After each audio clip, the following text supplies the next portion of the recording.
Para esta nueva entrevista tenemos el gusto de recibir a Dario Adanti, ilustrador y humorista ya muy conocido en España. Ha trabajado para MTV, El País, La Vanguardia, El Jueves y etcétera. Sin embargo, es con Mongolia cuando su nombre resuena lo más fuerte, sobre todo con las diferentes denuncias presentadas por blasfemia o atento a los sentimientos religiosos de la revista satírica Mongolia. Bienvenido a nuestro canal. Encantado de Dario. estar aquí. ¿Qué tal? Muy bien, la verdad. Suelo estar bien. ¿Qué tal vais con las denuncias?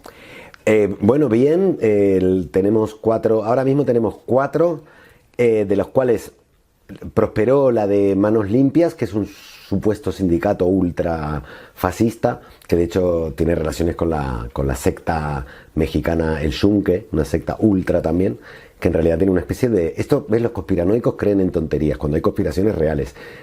Hay redes ultraderechistas esparcidas por el mundo como para intentar que las democracias occidentales no progresen, y eso es real. Desde Steve Bannon, que ha hecho contactos de la derecha, la alternative right, que es mentira, es el neofascismo, la extrema derecha, ¿no?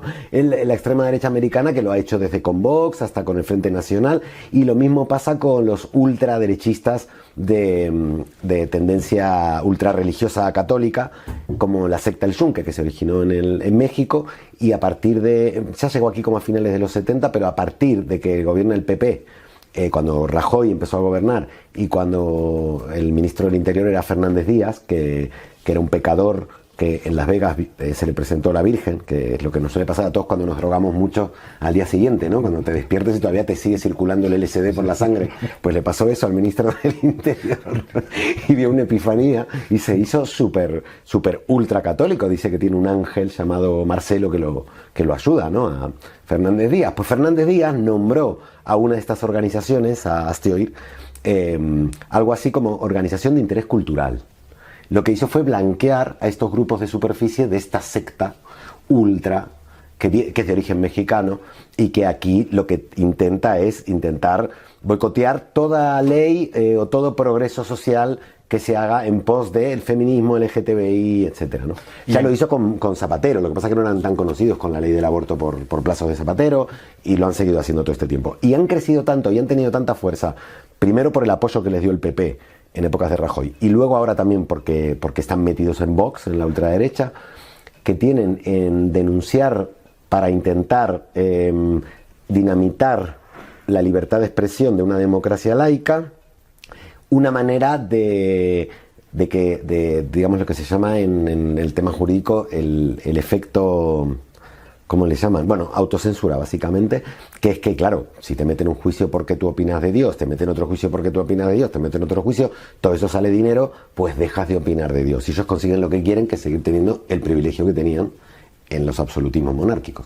Entonces ahora tenemos de esas organizaciones 4 demandas, de los cuales ya tuvimos que ir como un par de veces, en mi caso casi 3 veces, a declarar por una, que es la de Manos Limpias. Ahora nos falta Abogados Cristianos, a ver si prospera o si archivan la otra, y nos queda todavía Hazte Oír, y nos queda todavía la de una agrupación carlista. ¿Tenéis trabajo? Tenemos trabajo. Sí, Sí. tenéis Igual a mí me hace mucha ilusión que haya agrupaciones carlistas, porque son como del siglo XIX, y la blasfemia es como un delito de la época del siglo XVII, XVIII y XIX. Entonces es como que te piden un delito del siglo XIX, organizaciones del siglo XIX. Es como Walking Dead, se levantan de las tumbas con las boinas rojas apolilladas y con araña, ¿no? Hereje. Pero, a ver, vamos a ver. Sí. Un pequeñito repaso de los años que han pasado y algunos acontecimientos que han pasado. En 2006 el grupo cristiano pone una bomba en el camerino de Leo Bassi. Sí. 2007, secuestro del ejemplar del Jueves por la portada de Felipe VI. Sí, yo trabajaba en el Jueves en esa época, sí. Con la reina. 2012, juicio a Javier Crae por un videoclip de 2005. Exacto, sí. En el que está cocinando un Cristo. El mismo año, dicho esto, de paso, es la fecha de la caricatura de Mahoma en Dinamarca. Sí. 2013, demandan a Facu Díaz por un tuit sobre el incendio en una iglesia. Y pasamos algunos como Cassandra con el chisto sobre Carrero Blanco y el primer astronauta español. Y las denuncias contra Mongolia, Sí. sin hablar de Valtonyc, Sí. Pablo Hasél, César Strawberry, que también fue a la Audiencia Defcon Nacional. 2, Sí. etcétera, etcétera. Coño Insumiso, que hablábamos antes. Québécois. Y ¿cómo se llama el del intermedio? Sí, Dani Mateo, Dani por lo de Mateo. sonarse la nariz con la bandera. Con perdón del olvido del nombre, pero Sí, y creo que a Wyoming también lo demandaron en algún momento por algún chiste también del internet. bueno, sobre el filo tiene que estar él también. Sí, Pero sí. Dario, ¿cree que en España Sí. se puede hablar de libertad de expresión? Bueno, es un tema complicado porque está claro que yo creo que en España, durante la democracia, que ya tiene casi medio siglo, ha habido mucha libertad de expresión, pero no porque los códigos penales o las leyes orgánicas anteriores al Código Penal de 1995, que es el que rige ahora, lo permitieran, sino porque la propia ciudadanía se tomó la libertad de expresión como un derecho constitucional, que es lo que es. Entonces, la Constitución garantiza la libertad de expresión. Pero antes, en el 1995, que hacen el Código Penal vigente, si no me equivoco estaba Aznar ya, siguen haciendo concesiones que estaban en las leyes orgánicas anteriores y que eran deudoras del Código Penal del franquismo. Y que son concesiones al concordato, que fue la gran negociación del franquismo con el Vaticano y la Iglesia Católica, para que de alguna manera la religión más poderosa del planeta y más numerosa del planeta, como es el catolicismo, avalara la dictadura franquista, la blanqueara, y por otro lado, madre mía, esto son el apocalipsis, los ángeles de los 4 jinetes, me vienen a buscar. No vuelvo a hablar del Papa, no, oye. Les trompettes de la renommée. Total, y lo que hizo el franquismo fue darle a la Iglesia Católica, y encima lo peor de la Iglesia Católica, no a los curas obreros, no a la teología de la liberación, no a los movimientos de cierta iglesia que buscaba una cosa más... No, tirando hacia el Opus Dei, ¿no? Sino al Opus Dei y a la ultraderecha católica les dio la educación, que es la doctrina. Y por más que después en democracia se dice que España es aconfesional, no se dice laico, se dice aconfesional, que es una especie de eufemismo. Sigue teniendo los privilegios de la Iglesia Católica, no paga impuestos, tiene, como la Mezquita de Córdoba, tiene monumentos que son básicamente patrimonio no solo español, sino de la humanidad, anotados como ellos, y tienen muchísimo poder y se meten todo el rato en la vida pública de las personas, ¿no? Fíjate, con leyes de LGTBI, matrimonio gay, o sea, en lo teórico sí, hay separación entre la Iglesia y el Estado, pero en la práctica... Cuando gobierna el PP no hay prácticamente separación entre Iglesia y Estado. El PSOE. Eso te iba a decir. Cuando está el PSOE, que históricamente en épocas de la República había sido el PSOE, había sido revolucionario, luego renuncia a la revolución, pero es que curiosamente el PSOE, de Felipe González, luego también con Zapatero y tal, se ha negado en cada uno de sus gobiernos a abrir ese melón. O sea, ha mantenido buenas relaciones con la Iglesia, no quitando, o sea, manteniendo sus privilegios. Y entonces yo creo que ha sido esta política muy, muy de político, que es, le mantengo los privilegios para luego poder, hacer matrimonio gay, y bueno, se me oponen, pero no les he quitado, no les hago pagar impuestos, etcétera, ¿no?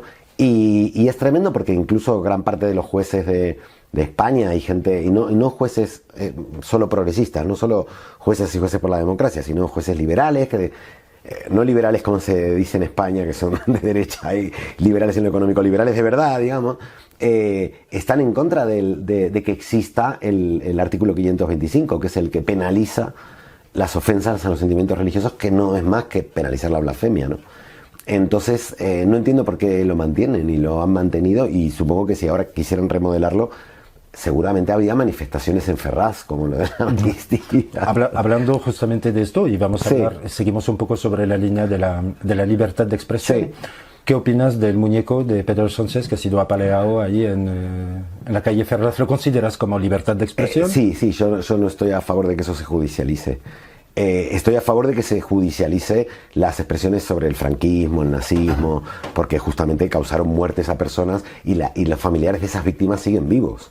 O sea, es que es reírte de los muertos y de las víctimas directamente, que tú hagas el saludo nazi, el saludo fascista.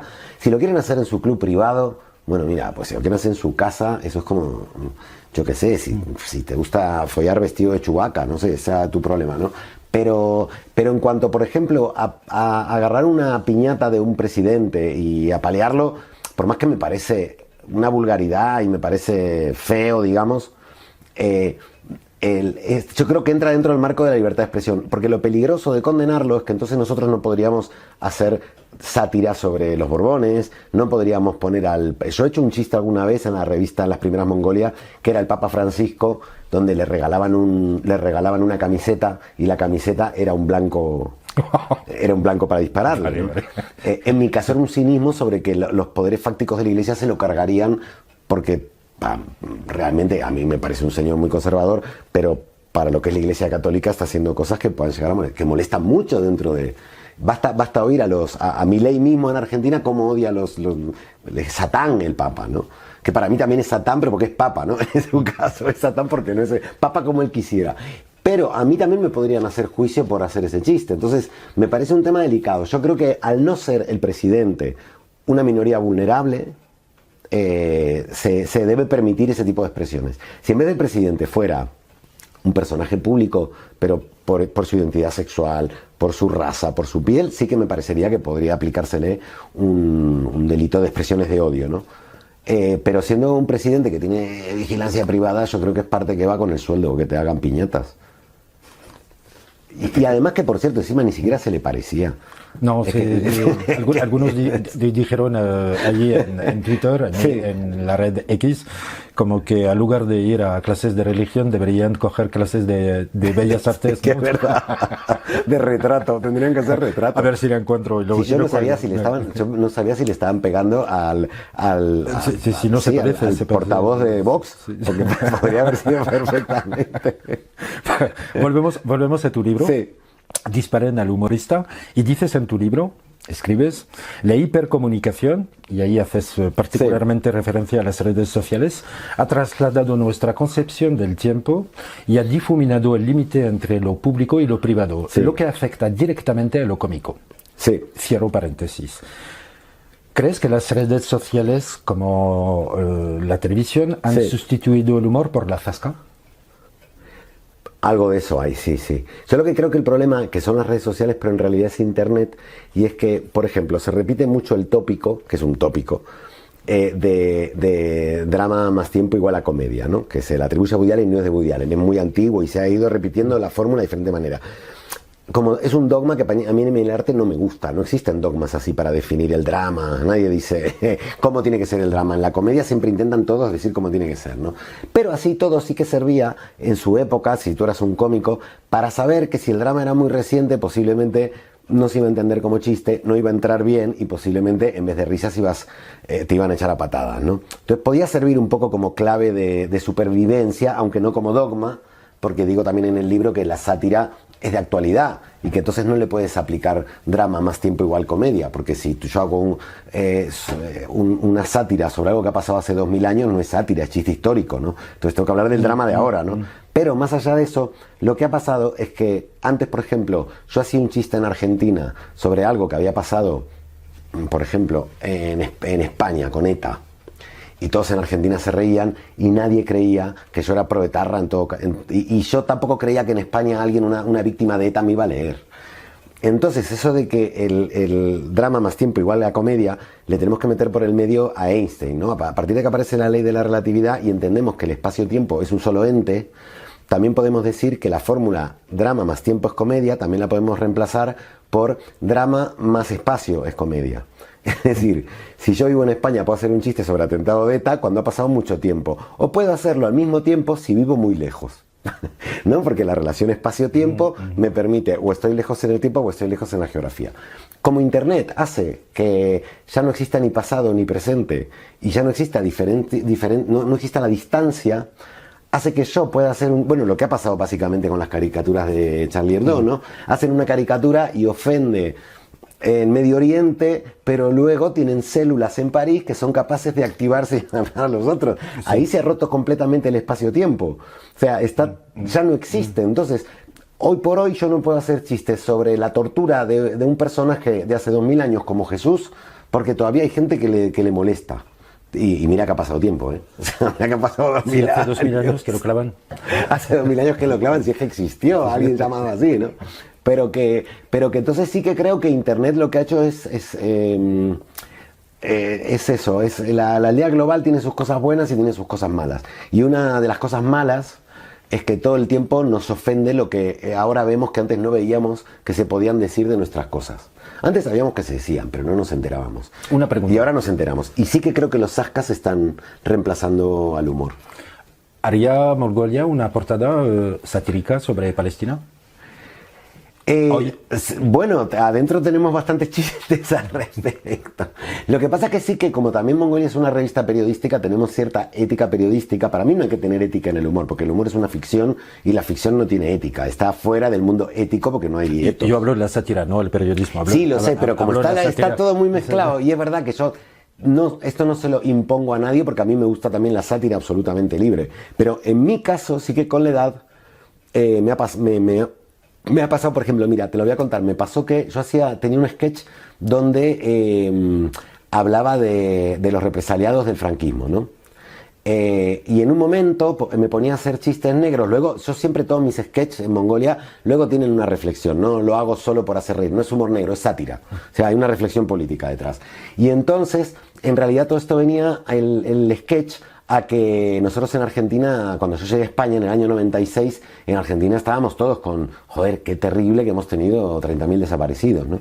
Y cuando yo llegué a España, la gente me decía, joder, ¿y qué se siente, no? Venir de una dictadura que tiene 30.000 desaparecidos. Y parecía que la gente no sabía que acá había más de 100.000 desaparecidos, ¿no?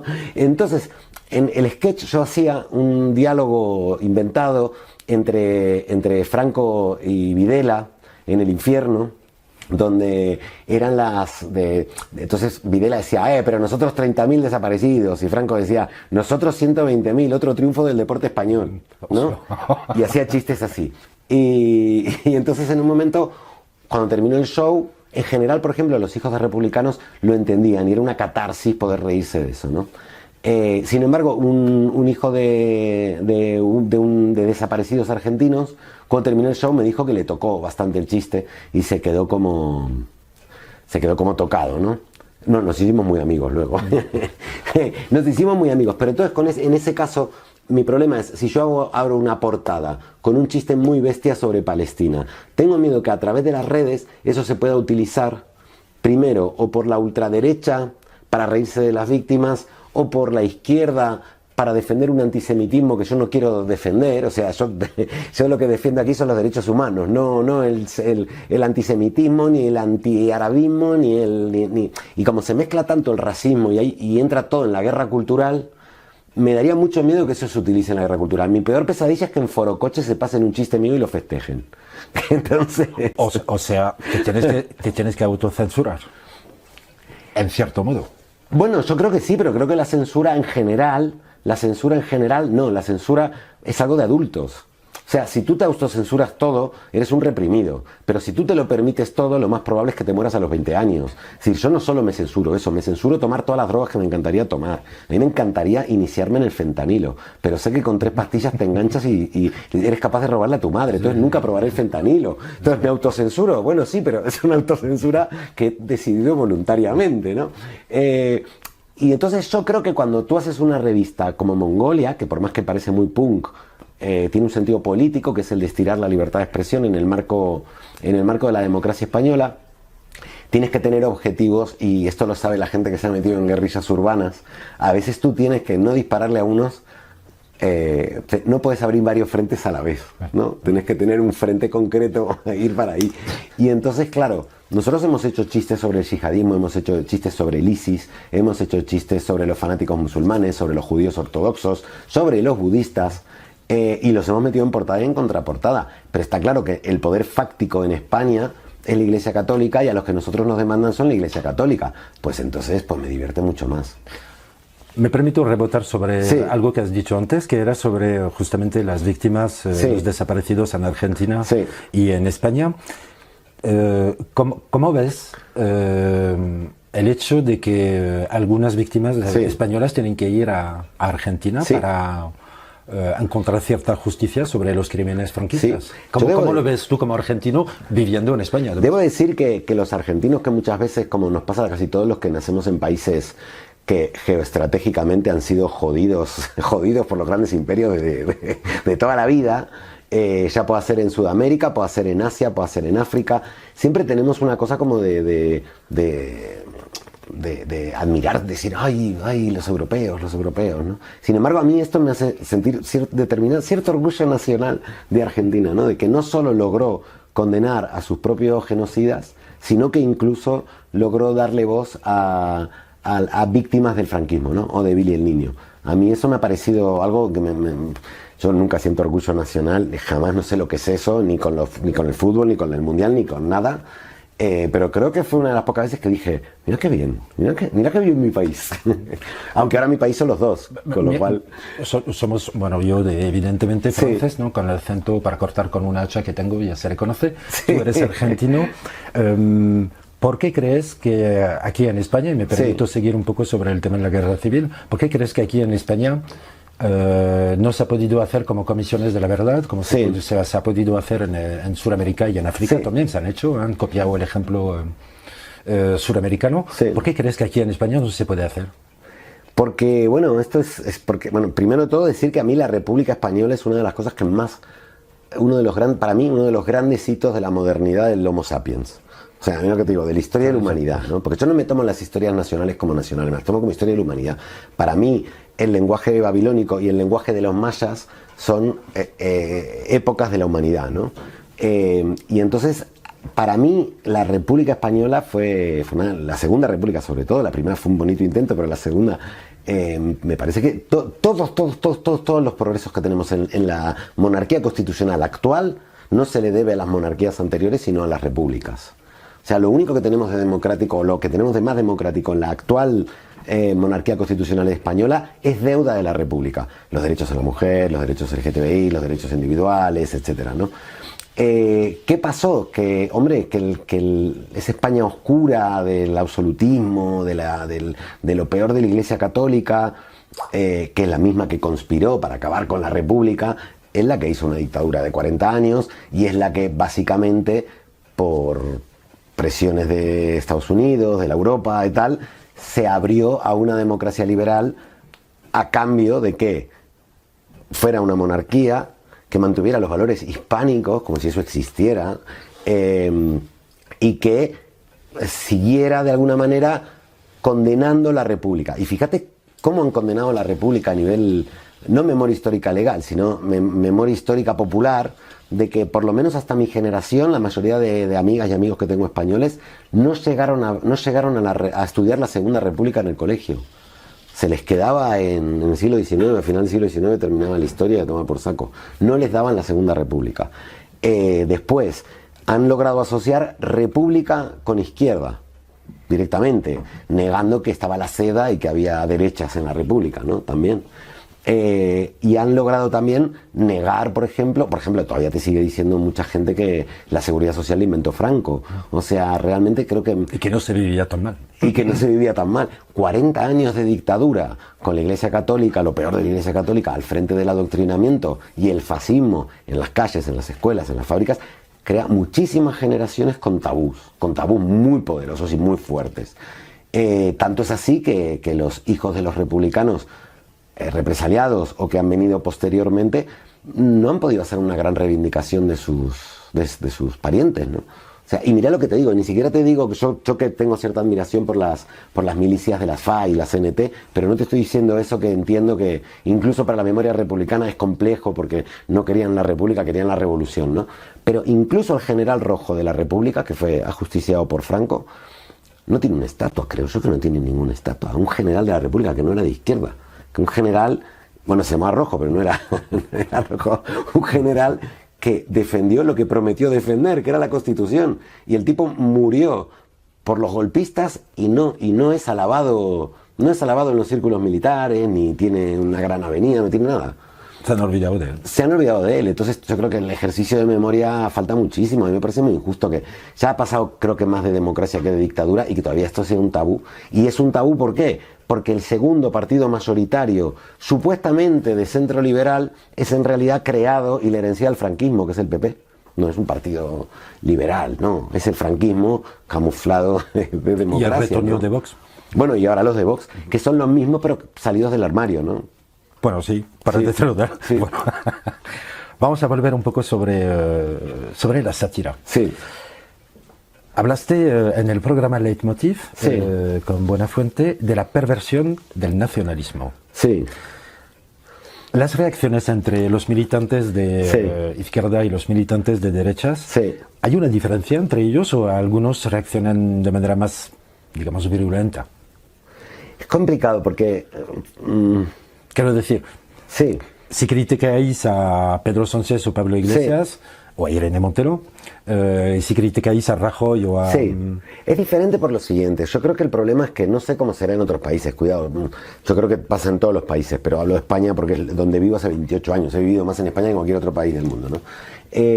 Creo que el problema es que hay sectores de la izquierda. Primero, la gente no suele ser de izquierda y de derecha porque ha leído y entendido los proyectos económicos que representan, a quienes benefician esos proyectos económicos, y entonces ha tomado una decisión. Lo hacen por algo identitario. Yo nací en un barrio que era de izquierda, fui a un colegio que era de izquierda, y soy de izquierda y levanto el puñito y toda la movida, pero no me voy a leer a Marx, ¿no?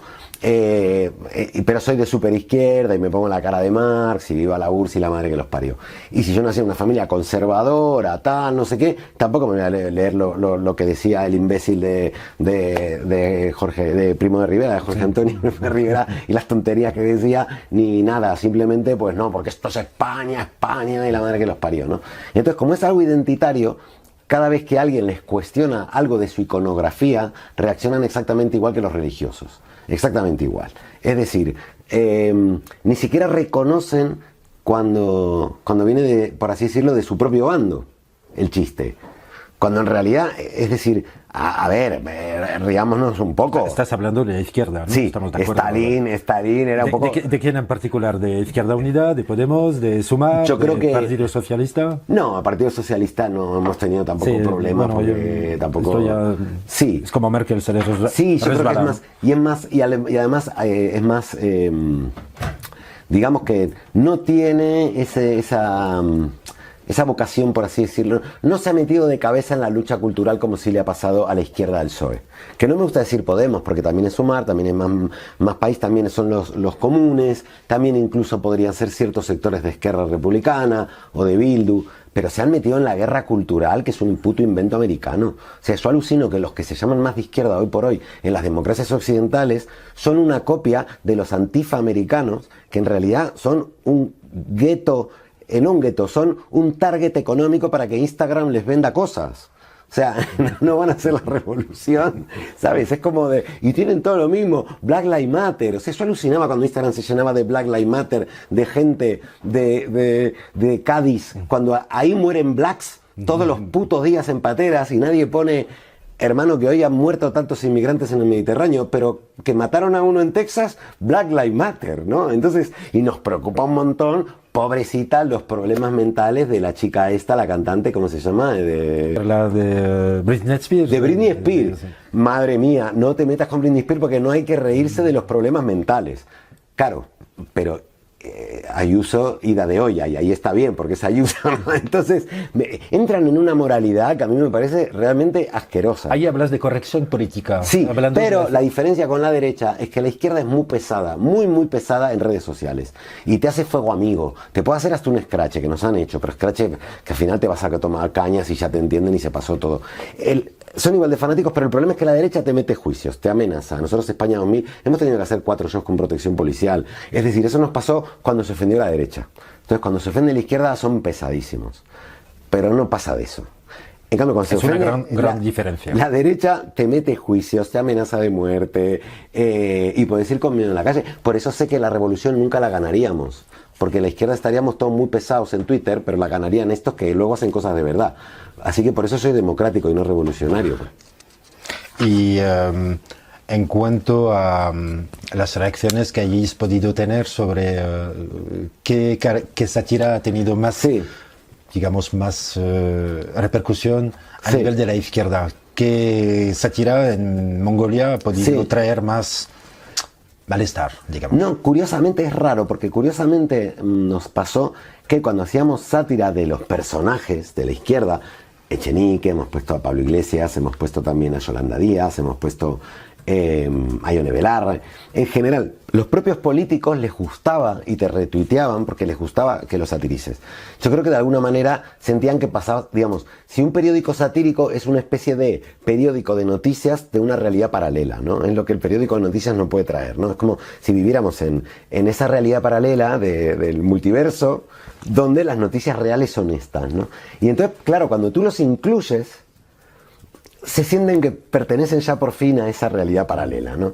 Esa realidad paralela que en el fondo es casi la realidad de la cultura popular, ¿no? O es lo que pensamos muchos de esos personajes. O sea, ¿no? que hay autoderrisión dentro del mundo político. Sí, la historia es que suelen ser sus seguidores los que te fríen a criticar, no ellos. Eso les De suele ahí gustar. el nombre fanático, ¿no? Totalmente, es tal cual, sí, sí. Suelen ser seguidores de, ja, ja, ja, y os parecerá gracioso, cuando ellos lo están retuiteando porque les ha parecido gracioso, ¿no? En cambio la derecha no, la derecha jamás nadie no solo no nos festejaron ningún chiste, sino que incluso Zoido del PP nos mandó a los macarenos diciendo que nosotros nos estábamos riendo de todos los sevillanos porque lo que hicimos fue una sátira de la Macarena.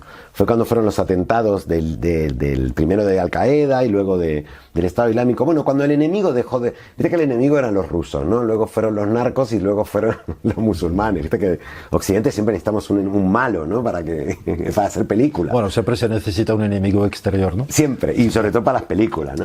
Y la cuestión es que nosotros, claro, todo el mundo se llevaba las manos a la cabeza y nosotros veíamos como gente de derechas que luego en Semana Santa va a ver a los picaos que se van latigando o que van caminando de rodillas sangrando, se llevaba las manos a la cabeza y decía, pero qué barbaridad, qué animales que son estos musulmanes, míralos haciendo rituales que son iguales. Y entonces nosotros sacamos a la Macarena, a la Virgen de la Macarena con un chaleco bomba diciendo, viene Mongolia a Sevilla y yo ya tengo mi entrada, ¿no? Y Zoido, que era político del PP en ese momento, no era ministro del Interior aún, pero creo que era presidente, creo que alcalde de Sevilla. Lo sacó él en internet y dijo, los de Mongolia se ríen de todo Sevilla, y empezamos a recibir una cantidad de amenazas y tuvimos que hacer, en ese show de Sevilla, se nos vinieron 20 fans de la Macarena que se levantaron y se vinieron al escenario a pegarnos. O sea que Fanatismo. Fanatismo puro y duro, sí. Eso nunca nos pasó con la izquierda. Como muchos te dicen traidor. Es una gran diferencia. Mucha, por eso a pesar mío sigo siendo de izquierda, sí, porque Ahora, gente cobarde que si no es capaz de pegar me siento muy identificado. Ahora me gustaría enseñarte algunas portadas Sí. de algunas revistas satíricas de Francia. Sí. Para saber qué pasaría si se podría hacer una portada Sí. como las que vas a ver. Hay 5 en total. Vale. Calculo que sí, entre 5 y 6. Sí. Y me gustaría que me digas, Claro. después de cada portada, qué opinas. Claro. Pásalas. Vale. Vale, la primera, Ay, qué bonita. que Esta es muy es buenísima, actual, como ¿eh? lo de los muñecos hinchables Total. de Ferraz, ¿no? Esta me encanta, sí, la de la monja con la muñeca hinchable de Jesús. ¿Crees que esto se podría, o Mongolia Sí. arriesgaría un... La parte Fluid Glacial, una de nuestras revistas también muy de cabecera. Sí, nosotros perfectamente haríamos una portada así y nos harían demanda. Pero Sí, arreglaríamos. demanda, ¿no? Sí, claro, abogados cristianos está al loro de todo lo que hagas y nos haría demanda, sí. Pero la haríamos. Sí. La haríamos igual. Me alegro. Paso, ¿no? La siguiente. Ay, de Charlie Hebdo, un clásico. Muy buena también, ¿eh? Esta es más complicada. ¿De qué año es esta? Pero es verdad que esta sería la típica portada que nos traería problemas con la izquierda. Porque primero tendríamos comentarios claro, hay algo que yo antes no caía en la cuenta. ¿Con la izquierda? Sí. No, con la Iglesia Católica también, pero también con la izquierda, por meter en un chiste violación, el tema del negrata. Hay un punto de ironía en la sátira que también no sé si tiene que ver o con la literalidad de Internet, ¿no? Se ha perdido un poco, digamos, la ironía por definición, según la Real Academia Española, es decir lo contrario de lo que se piensa. Entonces, tú sabes que es lo contrario a lo que piensa uno por su contexto. Pero como Internet también te descontextualiza, te lee gente que no sabe tú. Y claro, y dice, ya está, estos se están riendo de la violación, o se están riendo de la inmigración. Y eso nos ha pasado un montón. Hemos hecho, por ejemplo, chistes de cuando Abascal en un momento dijo irónicamente que él estaba a favor de la marcha del orgullo gay, ¿no? Y entonces nosotros hicimos una portada de Vox como si fuera Village People. Obviamente era una ironía sobre Vox, no sobre el mundo LGTBI. Y sin embargo, tuvimos bastantes comentarios diciendo que nos reíamos ridiculizábamos al colectivo LGTBI. Con lo cual es un prejuicio, porque dan por hecho que el que ha hecho esa portada, que no era yo, es heterosexual cuando no tiene ni puta idea quién la hizo, porque no las firmamos las portadas, ¿no? Entonces, yo creo que también hay una hipersensibilidad con estos temas que también se entiende, porque cientos de años haciendo chistes machistas sobre violación, sobre LGTBI, sobre negros, sobre chinos, sin que ellos tuvieran una voz para decir nada, como decimos en Argentina, cuando uno se quema con leche, ve una vaca y llora, ¿no? Entonces yo entiendo que tantos años de esos chistes que los signaron, que era prácticamente bullying en términos generales, sí. Entiendo que ahora les cueste entender una ironía que en realidad no va contra ellos, ¿no? Entonces a mí me encantaría poder hacer este chiste, pero a mí me costaría, me costaría publicarlo, ¿eh? Y no por la Virgen María, insisto, por el tema de la violación y del término negrata. Y del término negrata, sí. La de Harakiri. Pero, por cierto, sí que la publicaría dentro. Sí, porque el que la compra sabe el contexto. Claro, esta la siguiente la voy a traducir a voz alta, muy buena. Que es de Harakiri, que es bastante antiguo, sí. La Virgen Santa que dice aborté. Ah, sí. Y uno dice abajo, cabrona. Cabrona, esto se parece a la portada, una de las portadas de Mongolia. Sí, ¿ves? Esta no nos traería problemas con abogados cristianos, con Vox, con todos los... Pero no con la izquierda. Porque abortar es algo aprobado por la izquierda, digamos. ¿Pero ¿no? os denunciarían para una portada como esta? Por supuesto, sí. Tendríamos otra vez 4 demandas, no lo dudes. ¿La siguiente? A ver. Buenísima, no sabía esto. De Charlie Hebdo que había sacado a Juan Carlos. Muy bueno, ¿eh? Juan Carlos conquista París. Y luego, ¿con qué es? Gran gilipollas. Gilipollas. Buenísima. Nosotros hemos hecho, bueno, y aparte de Razer, claro, a mí me encanta. Claro, ahí habría ofensa a la corona, ¿no? Sí, nosotros cuando empezamos Mongolia, la segunda, fíjate qué curioso, nosotros sí hicimos chiste de violación y lo que te digo es porque tuve varias charlas, relativamente hace poco, nosotros salimos en el 2012. El 15M había sido apenas hace un par de años. Despertó el 15M a la vida pública y a la opinión pública y a la política a un montón de gente que venía de lo que fue fines de los 90 al 2000, donde de alguna manera la explosión del neoliberalismo había hecho que todos vivamos en la mejor de las vidas posibles, que es sin importarnos un carajo lo que pasa en la vida, en el mundo, a los demás, ni nada. Y la crisis del 2008 lo que nos hizo caer en la cuenta es que en realidad todo eso era una ficción, ¿no? Entonces mucha gente empezó a vincularse a través de asambleas a un mundo de opinión, de política y tal. Y claro, ahí empezaron a salir estas sensibilidades que te digo que son comprensibles, porque eran sensibilidades sobre el humor que habían estado silenciadas durante décadas y tanto, ¿no? Y entonces, en aquella época sí que te demandaban por hacer chistes sobre la monarquía, ¿no? Pero nosotros hicimos la segunda portada de Mongolia, era el rey podría violarte. Decía, el rey podría violarte y luego pequeñito y no le pasaría nada porque según el artículo tal, él es inviolable, ¿no? Era un juego de palabras entre que él era inviolable y que él podía violarte. Y dentro poníamos 100 cosas más que puede hacer el rey y que tú no. Y entonces era violar, cagar en la vía pública... Decíamos matar a un hermano otra vez, poníamos, ¿no? Cosas así. Y curiosamente la Casa Real no nos hizo juicio porque ya estaba todo el escándalo de la corrupción de Juan Carlos, el lavado de dinero del delincuente este de Juan Carlos, y entonces ya habían tenido muchos problemas y una exposición pública bastante negativa con la portada del jueves de cuando era príncipe Felipe follando con Leticia. Y no quisieron meterse en follones, prefirieron dejarla correr y sin embargo íbamos a presentar la revista en asambleas del 15M que se estaban formando ya hace unos años y nos cuestionaban muchos por qué habíamos hecho un chiste sobre violación. Y yo tenía que explicarle que no era sobre violación, era sobre que mirá qué terrible que el rey puede violar y no iría preso, ¿no? Da la impresión que la gente ya no pilla el segundo grado o hasta el tercero, ¿no? Yo creo que no. En estos casos los puedo entender porque imagínate, yo cuando realmente empecé a leer cifras y vi que es terrible, pero como una barbaridad, ¿eh? Como el 90% de mujeres ha tenido casos de abusos sexuales. Entendés que si eso te queda, y encima, por ejemplo, en España, que eso ha sido muchísimo tabú, sobre todo también me ha sido muchísimo tabú ir a terapia, ir al psicólogo, se trataba como de loco, ¿no? Como de loca. Entonces entiendo que si tú has tenido una situación tan traumática en tu vida, tú escuchas la palabra y ya no entiendes de contexto. Es como lo que te digo, el que se llama con leche ve una vaca y llora, ¿no? Entonces lo puedo llegar a entender. Pero creo que ahora se suma otra cosa. Se suma la descontextualización de Internet y el rollo de que también en las redes sociales se forman como nichos de guerra cultural que tú tampoco sabes quiénes son. Incluso pueden ser troll que mueven tu chiste fuera de contexto sobre los que serían tu público objetivo pero que no te conocen solo para joderte. O sea, nos olvidamos que tú no sabes quién está en Internet, ¿no? Entonces te deprimes y dices, uy, este me puso a parir, pero si se llama Troll 02444, ¿qué más te da, no? Bueno, redes sociales son todos menos sociales. Totalmente, sí, sí. Última portada, sí. Y esta es cuando todavía estaba Ratzinger, sí. Donde dice su señoría 23 tiene 3 papas, el Padre, el Hijo y buenísimo. El Santo Espíritu, que es un dibujo de luz de la portada de Charlie Hebdo, ¿no? Este es buenísimo, ¿eh? ¿Esto qué pasaría con una portada? Sí, este también lo publicaríamos. Pero por ahí tendríamos problemas con los poliamor.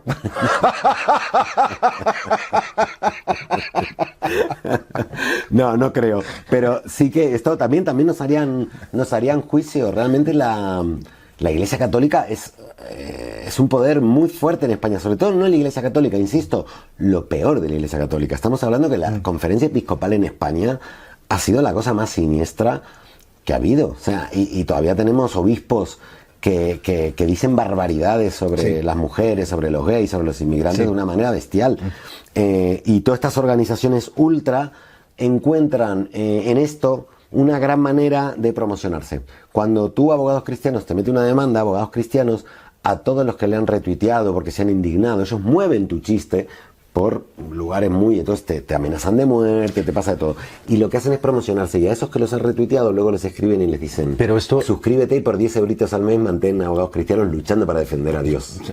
Bueno, pero justamente es ahí donde quiero rebotar, en el sentido de decir que con la pasividad, y la pasividad ya es complicidad, después de tantos años, de un gobierno progresista que sigue dejando no solamente los delitos de blasfemia y de atentado al sentimiento religioso, pero también la ley Mordaza. Eso que estábamos hablando. Bueno, primero el PSOE ha sido especialista en este tipo de negociaciones con la Iglesia Católica, ¿eh? O sea, el PSOE, los gobiernos del PSOE han hecho cosas de mucho progreso, como fue en su día, lo digo, la ley de matrimonio igualitario de Zapatero, y a la vez intentaban no tocarle los cojones en otras cosas como puedan ser los impuestos o... Sí, pero parece libertad de un lado y quitar de otro lado. Sí, exactamente, sí. Pero lo que te decía antes de los políticos, creo que para llegar a esos lugares tienen que ser personas muy especiales y tienen que ser personas con cierta capacidad, primero con mucho narcisismo, sean de izquierda o de derecha, y después con mucha capacidad de negociación y de saber perder y qué das y qué no das y de engañar porque tampoco podés contarle. Entonces, lo que ha pasado con la reforma de las leyes Mordaza ha sido todo un problema de que Podemos, Sumar y el PSOE presentaron la reforma del Código Penal, pero se opusieron Esquerra y Bildu por un tema supuestamente de las pelotas de goma. Y el PSOE en el gobierno no quiso tampoco negociar esa reforma, ¿no? O sea que ahora, ¿por qué Esquerra y Bildu piden lo de las pelotas de goma? No estoy diciendo que sea por esto, ¿eh? Digo porque ellos tienen que también venderle algo a su propio electorado. ¿Por qué lo hace el PSOE? Porque le tiene que vender algo a su propio electorado. ¿Por qué lo hace Sumar o Podemos? Por lo mismo. ¿Por qué no se ponen de acuerdo al final? No se ponen de acuerdo o porque es un tira y afloja que va más allá y va al voto de los presupuestos o un montón de otras cosas, pero a la vez ellos tienen que tener un relato para venderle a los suyos que no han sido ellos sino los otros. Total, ¿qué tenemos? Un juego político que bienvenido sea, porque prefiero este juego político que una dictadura, obviamente, pero no deja de ser un juego bastante canalla que al final en lo que termina es en el negociado de voto por voto en leyes, en un montón de cosas que en realidad salimos todos perjudicados. Y por eso es porque no se quitaron las leyes Mordaza y ahí siguen. Y ahí las tenemos. O sea, lo que pedirías al gobierno de Pedro Sánchez es quitar esto ya? No lo sé, ¿eh? Yo pido, y de hecho me ha conectado Amnistía Internacional y lo hago, y yo pido la reforma del Código Penal. Creo que no solo eso, el de por ejemplo, apología al terrorismo es difícil esto de entender para mucha gente que ha tenido víctimas del terrorismo. No se trata de que esté bien hacer apología al terrorismo, se trata de que las opiniones no pueden ser delitos, que la imaginación o la palabra no debe ser delito, sino el acto, ¿no? Los delitos de expresión de odio hay que tener mucho cuidado, depende de qué. Porque entonces abogados cristianos nos puede acusar a nosotros de expresar odio. Hay que tener cuidado porque como no me acuerdo si era de San Agustín, la del infierno está empedrado de buenas intenciones. Suena muy bonito. Hay delitos de expresiones de odio y después los que van a ir presos no van a ser los que realmente son capaces de montar un fascismo nazi. Van a ser humoristas y gilipollas en general, ¿no? Como nosotros. Entonces, por un lado, yo sí que quiero que lo reformen. Pero por ahí pediría que mantengan un poco el de blasfemia. Porque es que me divierte mucho que me hagan demandas. Pregúntaselo a los accionistas. Yo el otro día pensé, ¿qué hago si me quitan el 525? Es que me joden la poca diversión que tengo. Por primera vez en mi vida... Te vas a aburrir. Me voy a aburrir. Por primera vez como humorista gráfico siento que puedo cambiar la realidad con un chiste, que no me pasó en la vida. Una vez que eso cambia, me quitan toda función social. Claro, me dedico a hacer costumbrismo. O sea, dentro de poco vas a hacer publicidad de abogados. Chistes de suegras, ¿qué hago? Vamos con la última pregunta. Pero sí, yo pediría por favor que reformulen el Código Penal y que quiten todas estas cosas porque la gente en España, o una gran mayoría en España, es mucho más democrática que lo que pareciera por una minoría que le permite al Código Penal atacar a la libertad de expresión cuando en realidad la gran mayoría de España toma como normal estas expresiones y no como algo que haya que penalizarlo, ¿no? Bueno, pero el País Vasco creo que blasfeman todo el día, ¿no? Con me cago en Dios. Todo el día, todo el rato. Me cago en Dios, ¿no? Todo el rato. Vamos a por la última pregunta. Sí. Y vamos a cruzar el mar y vamos a tu país, Argentina. Sí. Bueno, Milei, ¿qué opinas de lo que está pasando en tu país de origen? Buah, es como muy complicado, yo creo que es muy, muy complicado. ¿Es una pesadilla despierto? Sí, porque el problema es lo siguiente, a ver, este problema acá, yo creo que hay una visión muy eurocentrista en Europa y me da bastante miedo cuando hablan de estos temas, porque siempre pareciera que los gilipollas son en este caso los argentinos, pero te podría decir los peruanos, los mexicanos. Con los brasileños, como es que no se saben. Mira, o sea, tienen un país gigante, tienen un montón de recursos y no se saben administrar, ¿no? Eso es porque no se saben administrar y porque son todos corruptos. No, es porque son países que nacieron de ser colonias y son países que fueron fundados por nuestros antepasados colonos para que en realidad sean el eslabón primario de la cadena de producción del liberalismo. O sea, me refiero, el capitalismo no existiría si esos países no dieran los productos primarios de la cadena productiva a baratos. Es decir, si Perú, Chile tiene el cobre caro, si Argentina tiene la soja, en este caso, muy caras y tal, pues todo el aparato industrial global se para. Lo mismo pasa con la India, lo mismo pasa con un montón de otras cosas. Y encima las élites coloniales, que son las que han creado las élites argentinas, son élites que vienen de la colonia o de la inmigración que se basó en el gran racismo de la colonia con los pueblos originarios para hacerse con las tierras que eran antes de los pueblos originarios. Lo han tomado siempre como un coto personal de que si tú te pones a ver, el 40% de pobres en Argentina no son como yo. Yo soy hijo de colonos, yo soy hijo de los hijos de puta, digamos, de los colonos. No, son hijos de colonos, pero de colonos de campo con indígenas, con afro. Por eso son más morenos, por eso tienen el pelo rizado, por eso los pobres en Argentina se les llama negros, porque en realidad los han mantenido absolutamente sumergidos desde época del virreinato, en la independencia, los han mandado de carne de cañón en las guerras civiles, ha habido digamos, la burguesía ha logrado llegar al poder, pero el proletariado ha logrado llegar al poder con el primer peronismo y luego se lo ha mantenido como una especie de moneda de cambio. ¿Y qué pasa? Todo esto se ha agravado por los golpes militares que crearon la deuda externa y luego porque todos los gobiernos democráticos, incluido el de Alfonsín, etcétera, han negociado esa deuda externa que hicieron golpes militares, en vez de negarla. ¿Y qué pasa? Eso ha sido el neoliberalismo. ¿Y qué pasa? ¿Y se creen que ahora los va a salvar el neoliberalismo? Es que es muy triste. Pero con la llegada de Milei es una victoria. Es la victoria total de las élites, o sea, claro. Lo que le llaman anarcocapitalismo. O sea, las élites siempre me parece ganan. Un chinómico, pero bueno. Sí, es que es verdad. Es que le ha alimentado un nuevo nombre a los monopolios empresariales de toda la vida, para que los chavales se crean que es revolucionario, pero en el fondo no deja de ser el neoliberalismo de Margaret Thatcher y Reagan. Pero como argentino, me gusta, y ya hablo de tu punto de vista personal, ¿qué sientes cuando ves a Milei ahora presidente de Argentina? A mí en realidad me da mucha pena porque me da muchísima pena primero que lo hayan votado tanto la gente joven, porque significa que algo falla, y falla algo y falla gravemente para que la gente joven vea en alguien que dice que va a romper todo, cuando en realidad representa los intereses de la élite a la salvación. Las propias élites que los han empobrecido, viene uno con motosierra de ellos, representante de ellos, y creen que va a ser la salvación. Eso es muy desesperante, porque entonces significa que nadie está proponiendo algo realmente interesante. O sea, pareciera que no hay salida. Y me da mucha pena porque obviamente el 40% de pobres que hay en Argentina, o 43% de pobres, que se dice pronto, en estos próximos años va a crecer de una manera brutal. O sea, es que cada vez que con Menem, con De la Rúa, también con Alberto Fernández, ha ido cada vez más empeorando, y cada vez más pobres, y cada vez más pobres, y cada vez más pobres, y cada vez más pobres.